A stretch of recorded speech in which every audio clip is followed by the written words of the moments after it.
Well,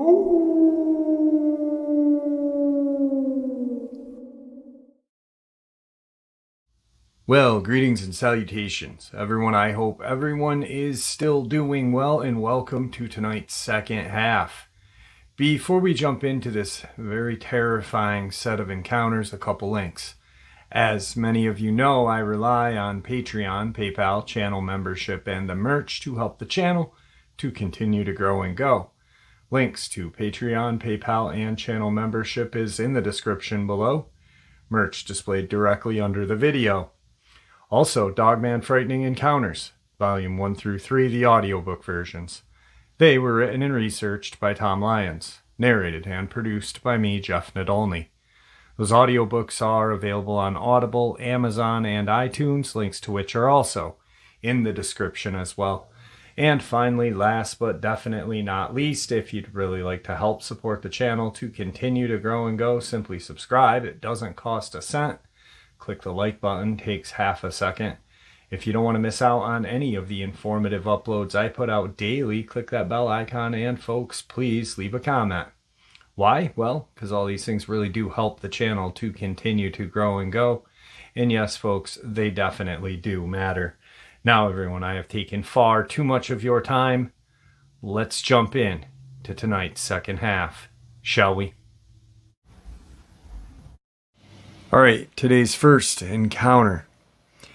It was the time of year for our annual caribou hunt back in 1989.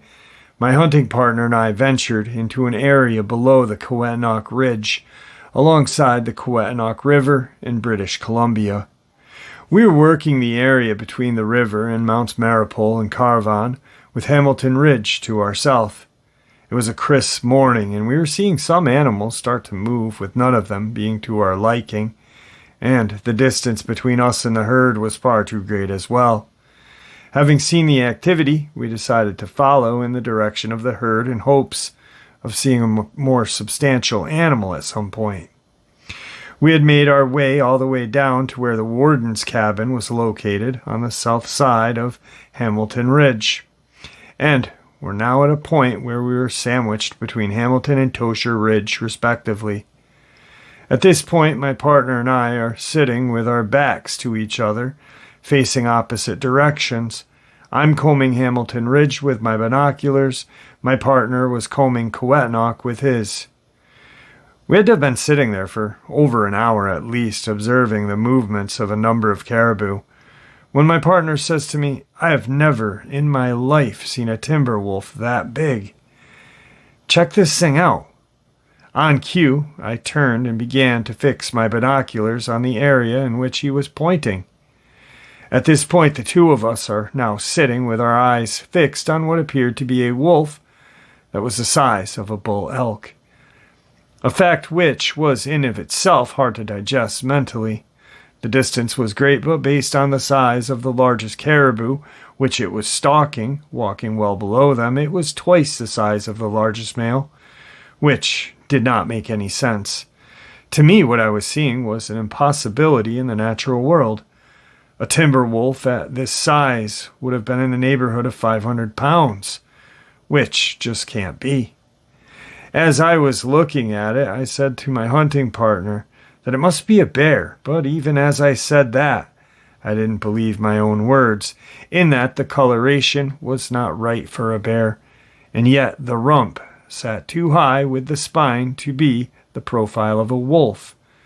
It was truly a puzzlement to both of us.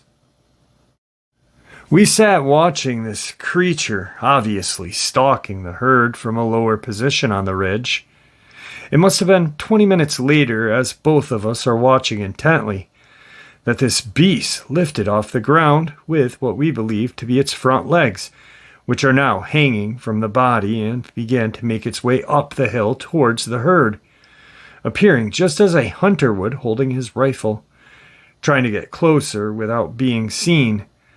This thing is now walking hunched over like a man. It made its way into position behind some brush, where it once again squatted down and was evidently watching the activity above it, as we were as well. The herd was lumbering along, and it had to consist over 50 animals or more, when suddenly, as we watched, this creature made a lightning-fast movement, closing the gap between itself and the herd, repositioning itself behind another group of brush just below them. A couple of caribou seemed to be momentarily startled as they began to trot, but then everything settled down again. Moments later, this creature launched itself into an uphill and diagonal run, aiming toward the middle of the herd.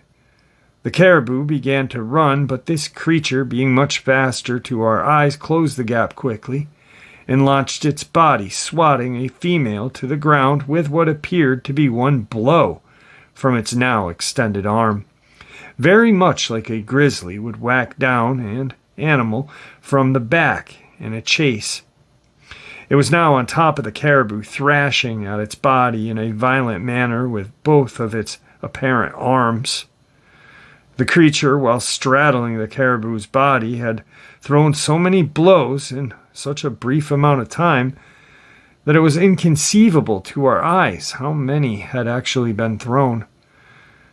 This was followed by a long pause where it just sat atop of the caribou, apparently resting and eyeing its prize. Maybe 15 minutes later or so, this wolfman-like beast stood to its feet, hoisted the caribou, placing it over its shoulders like a woman wearing a mink stole, and began to walk back down the slope, angling to our north. It was then that I said to my hunting partner, "I have to see this thing's face." I leveled my sight on the hill in front of it and pulled the trigger, firing a single shot, the sound of which bounced back and forth between the two ridges, and it was loud. As soon as that blast occurred, this wolfman stopped in its tracks and looked directly at us. Immediately, my hunting partner said, "Look at that sucker's head. It has a long snout and pointed ears. It's damn half human, half wolf." He was right. Its body was long and lanky, covered with gray hair or fur, and from our perspective, it had a long but tapered snout with a gray wolf. With what seemed to be a variety of colorations on its face, its ears were protruding upward from its head like two small triangles, and there was no doubt about it. And it stood there, apparently unafraid of who we were and what we could potentially do to it for almost 2 minutes. This creature then began to trot away with what was some very long strides across the face of the ridge at a speed which, quite simply, a man could not achieve. And all of this while shouldering what must have been 200 to 300 pounds of caribou on its back. In what was a matter of only a few minutes, this wolfman had covered about a half a mile and disappeared into the timber at the base of our north. My hunting partner and I just sat there comparing notes as to what we had just observed. When we had seen it on the caribou straddling it, the back was lean and V-shaped, appearing to be very muscular. When the arms began to thrash at the fallen caribou, they were extremely long. The movements were performed at a speed which seemed a blur to our eyes. After having risen to its feet, it hoisted the body around its neck and shoulders, like you or I would lift a 5-pound bag of potatoes, as if it was nothing. I think the craziest damn moment of all was when we saw it lift up from being on all fours onto 2 legs, which was the defining moment of the sighting. This singular movement completely blew us out of the water. We both at that point knew that we were seeing something totally unique and, quite frankly, extraordinary, if not supernatural. And yet, there it was, hunting and walking, attacking flesh and blood animal for food. It was just incredible. Thank you for letting me share. Today's second encounter comes to us from Illinois. On this day, my buddy and I were set up in a clearing that butted up to a large tract of woodland in northern Illinois. This was one of our favorite areas to bang out a couple of coyote every now and then. Maybe 45 minutes before daylight would be gone, we heard those varmints howling in the woods to our north. My partner had a call in hand and started to work what is known as the dying rabbits. The sound of a dying rabbit is irresistible to coyotes. It never fails to bring them in. He's calling about every 2 or 3 minutes with little time in the day, but we knew they were nearby. Our truck was parked about a quarter of a mile from our position. We're in full camo, sitting against a clump of trees and bramble about 40 yards into a field, away from the main wood line. As he continues to make the call, we start seeing a couple heads popping up from the grass. A total of 4 coyote began trotting toward what they suspected was a late afternoon snack, heading directly towards us. The 2 of us raised our beads on position for a takedown when the unexpected happened. The coyotes hit the brakes, raised their heads, and out of the woods to the east, this huge creature came tearing out of the trees, heading right for them. The coyotes immediately start hightailing it to the west, running through the field and heading for cover of trees. We could immediately tell that at least one of them would not stand a chance of escape. This monster ran across the field in a forward lean, and it must have been covering ground 3 times faster than the coyotes were. Just before the coyotes could make it to the woodline, this creature dove toward them. We heard a loud, cat-like squeal followed by silence. We sat in our position, stunned by the spectacle that was unfolding right before our eyes. This creature rose to its feet with a coyote in its hand. We could see it manipulating the dead creature while it stood in the field. This coyote, by the way, was 60, 70 pounds, but in the hands of this creature, it looked like a rabbit. That's how big this monster's hands and arms were. We ducked down low as the creature turned to slowly walk back across the field in the direction it had come from, eventually disappearing into the timber. As you can imagine, this was an unbelievable sighting in any man's book. In hindsight, one of the most frightening aspects was that we had been sitting there making calls for 3 hours before anything had happened. We were now left wondering if we had actually been calling this creature in, who happened to be closing in on our position when the coyotes showed up. I guess we should thank God for sending those coyotes, because that creature had come out of those trees only maybe 30 yards from where we sat. It could have been on top of us before we'd even react. The monster appeared to be moving as fast as a speeding 4x4 across the field. There was no way to really judge how fast, other than estimating maybe 40 miles an hour. The coyotes were at a complete disadvantage in the tall grass and bramble, not to mention the fallen trees and patches of brush throughout the field they had to navigate through. The monster, on the other hand, just took a straight line sprint, clearing everything and anything in its path at high speed. It was absolutely incredible to watch. After the kill was made and the creature had left, the 2 of us did not venture out into the field where the incident occurred.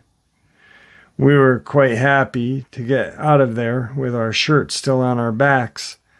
That monster was everything that we had seen and heard about.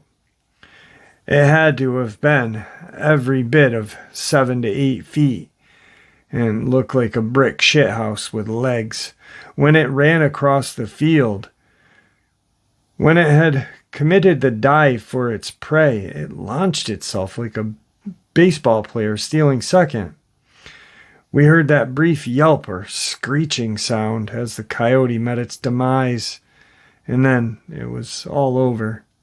After we made it back to the truck, the 2 of us were just talking about the dive for the kill, and thought that it was actually made a lot of sense. We thought about the alternative options available to such a large creature trying to reach down in efforts of grabbing a small, evasive creature. To us, it would be like you or I trying to catch a mouse with our hand while running around the house. it would be virtually impossible. I think the same thing is true for them when they hunt smaller game. They simply commit themselves on a fly and dive, landing on its prey and dispatching it quickly. If this thing landed in a body slam on anything, it would not be getting up anytime soon. We had to have been looking at this creature that weighed, 500-600 pounds or more. When it went airborne, it was fully extended and had to have been 12 feet long in the air. It looked like my duck hunting boat was flying through the air. As it walked away with the coyote in its clutches, it held it like we would both hold a bunch of bananas. And, like I said, it was 60 to 70 pound animal. It never turned and looked in our direction, so we were unknown by it at the time.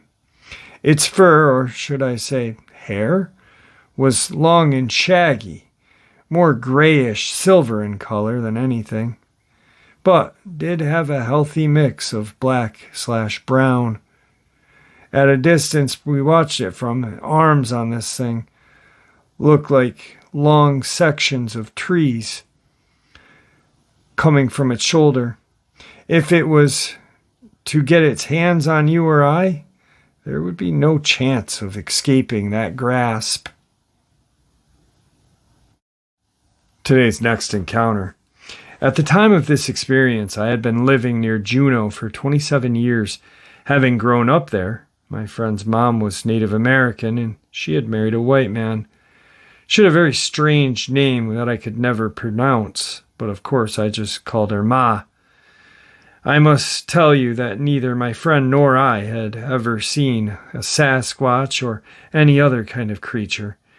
Neither did we on the day of the event, of which I am about to share. But regionally, and within the native tribe folklore and legend, there is the existence of creatures that are well known and revered.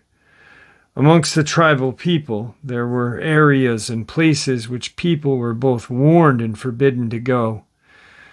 The devout respect they had for these monsters was in no way a love affair. Rather, they spoke of killers, kidnappers, and things not to be trifled with by those who were both wise and prudent. It was in the fall of '97 that my buddy and I traveled south to the town of Fanshawe, on the shores of Frederick Sound. From here, we were joining forces with a local guide, with our plan being to work our way inland within the national forest and bag and tag a stout grizzly. Now I must tell you, as I'm going on with these events surrounding our finding, that many people go missing in Alaska every year. My opinion is that most are unprepared and inexperienced for what this wild and unforgiving land can deal out. But there are others, as you will soon see, that appeared to have fallen victim to something entirely different. At the time I was living there, less than 1 million people inhabited the entire state, which made it extremely difficult to keep track of anybody and their actions, be they good or bad. We had planned to backpack into the forest, having brought along a small mountain tents and enough supplies for a couple days, simply because that was all we had at the time. On the first day, we ran across numerous tracks, none of which were fresh. We kept working into the timber. It was on day 2 that we came upon some enormous prints that must have been laid down hours before, if not minutes, before our finding them, causing us to slow the roll to almost a standstill until we were more comfortable enough to move forward. This was some extremely dense and formidable forest which we were in. It was perpetually damp and filled with both under and overgrowth of every size and shape imaginable. A large bear could easily get the jump on us if we were not vigilant at all times. Now, this isn't like the lower 48 as it pertains to hunters. Nobody here wears bright orange hats or vests. It's full camo all the time for everyone. I have never once heard of a hunter shooting another hunter, more than likely because there are so few hunters here compared to the acreage within the state being hunted. There certainly was no one else with us in this area at all. This is why what happened next was so strange. Our guide spied out a piece of fluorescent orange color while scouring the area for bear. After we all had seen the orange through the brush, up ahead we moved in for a look. Keep in mind now what I just told you about none of the locals wearing any orange while hunting. As we approached the color and were standing there looking down, we saw was gut-wrenching to say the least. The orange was that of a man's hunting cap. A man lay dead, lying in front of a large tree. The flesh was entirely gone from his body, and the clothes were lying over his skeletal remains like a deflated balloon, torn and shredded. There was blood on his clothes, damage. His gun was lying next to him with the stock looked like it had been snapped off, and his boots still on his feet. Upon closer inspection, it became evident to us that his entire rib cage had been gnawed at and ripped apart, and about 30% of the back of his head had been smashed in, a blow from, I don't know. We start to examine and pick at the trunk of the tree. With his knife in hand, we began to pick loose pieces of this man's skull and hair, which were embedded in the bark. It seemed to us that the man had been slammed against the tree with such brute force that his skull had just smashed to the point of being embedded in the tree. We started looking around the surrounding area for any additional clues that we may find, and we struck gold. We had seen hanging from the neck of the deceased what appeared to be a lanyard strap from either a camera or a pair of binoculars, but the attachments had been severed, and whatever had been hanging from that strap was now missing. Upon further investigation of the surrounding area, I came upon a pair of binoculars lying on the ground, which seemed to be twisted like a pretzel and had what looked like claw marks on them. They had been grabbed on both sides, in my estimation, with each side turned in the opposite direction, rendering them like a piece of twisted taffy. When our guide saw the binoculars, that had iced the proverbial cake, he said. This could only be the work of, I don't know, no bear could have grasped these field glasses and twisted them in such a manner. It would require the use of hands and a thumb with a full grasp to perform such an act. What was I to say to that? The amount of damage that had been done to that man's body was incomprehensible, plus considering the broken gun stock and now the binoculars. I'm speechless. I remember standing there for quite some time, not being able to quite think straight. My only thought was that I wanted to lie down and rest. It was as if all of this was too much for me and my brain had just shut down. I remember the guide kept speaking about this and that, but it was as if I couldn't understand what he was saying. Looking back, I must have been having somewhat kind of a nervous breakdown, but it did pass. I really don't recall how long I was in that state, but when the guide said, "Let's get the hell out of here," I snapped out of it and left. I was totally unaware that he had gone through the pockets and clothing and found a wallet and some keys. Don't ask me where I was when he did all that, but I have no recollection. It was as though personally I had been the victim of missing time and had no explanation for whatsoever. All right, folks, some very horrifying experiences from hunters, trappers, guides, just outdoorsmen. I hope you enjoyed them as much as I enjoyed sharing them with you. We are coming up on Saturday. You know what that means. Saturday Nightmares live from New York, 12 a.m. Eastern Standard Time. So that means notice a lot of people from California have been missing the time, and they come in at like 3 a.m. 12 a.m. New York time, 9 p.m. California time. I hope to see you guys all there tomorrow. And we do have a really good time for those of you who have not been to the live stream. It's fun.